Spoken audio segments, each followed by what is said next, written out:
Alright, back to another album review. Yeah, today's the day I finally get to talk about The Lost Children from Disturbed. I've been teasing this album for weeks, and now I finally get to talk about it. It's the first compilation album from Disturbed, and it's a collection of Bsides that were recorded between 1999 and 2010. The album was announced on Twitter by David Draymond on August 2011. The cover was revealed on September 22nd, 2011. Some of the songs on this album were self-produced and others were produced by John Carcassese. The album was released digitally on November 4th, 2011, and physically 4 days later under Reprise Records. Read online that the title comes from Disturbed calling these songs, quote, their children, simply because they couldn't pick a favorite. Or I say that the songs were recorded over the course of 11 years. One song in particular that doesn't appear on this album is Glass Shatters, which is only available on the soundtrack known as WWF, Forcible Entry. Now to talk about the rest of the songs. This album starts with Hell, which was originally a B-side from 10,000 Fists. The song was released as a single on October 4th, 2011.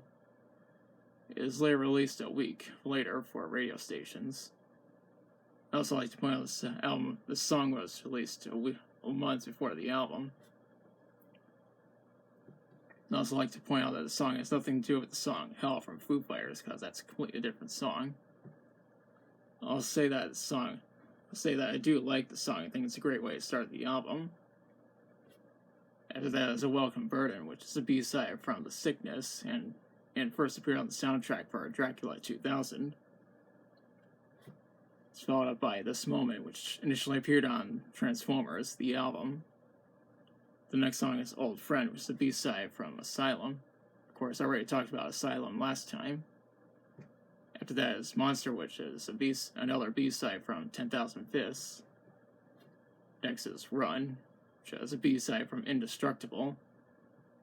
Of course, this has nothing to do with the song Run from Foo Fighters, since this song was recorded first. After that is Leave It Alone, which is another B-side from Asylum. Then there's Two Worlds, which is another B-side from 10,000 Fists. It's followed by God of the Mind, which is another B-side from The Sickness. It even appeared on the soundtrack to the movie Valentine, though I haven't seen that movie. Next song is Sickened, which is another B-side from 10,000 Fists. Next is Mine, which is another B-side from Asylum. And I read that this song is about religion being used as a catalyst for war. Parasite comes next, and this is another B-side from Indestructible. Dehumanized after that, and this is a B-side from Believe. Now, the next song is pretty special, and it's called 3. The song was released as a single on April 28th, 2011, and it was another B-side from Asylum. Stir's official website announced on April 27th, 2011, that the song would be released the following day. The song in particular is about the West Memphis Three, a trio of men who were convicted in '94 of crimes they did not commit. The thing is, they're in what's known as the Bible Belt region of America, and were accused of murder simply because they wore black and listened to metal.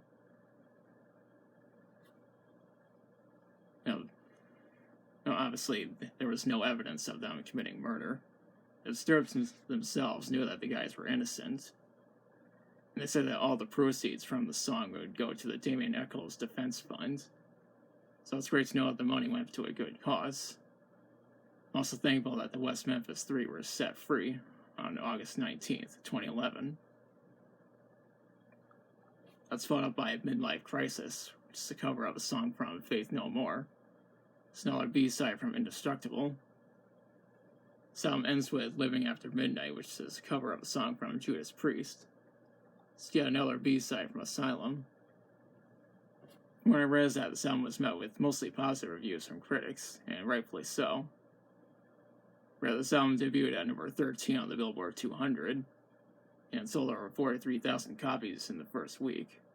It later sold over 238,000 copies in the U.S. Of course, compilation albums don't usually perform as well commercially as studio albums. Overall, I really enjoy this album. I think it's pretty cool that Disturbed will release a compilation album with B-sides. Highly recommend this album, even though it wasn't as successful as the band's studio albums. And that's all I have to say on this album.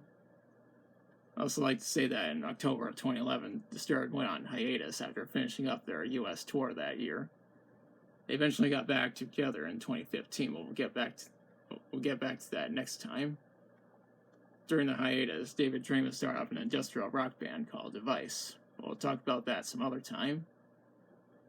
Now, John Moyer also became the bassist for Adrenaline Mob from 2012 to 2014. I might get to Adrenaline Mob someday. Anyways, if you like the video, be sure to like, share, and subscribe. Be sure to hit the notification bell so you know notified of future uploads.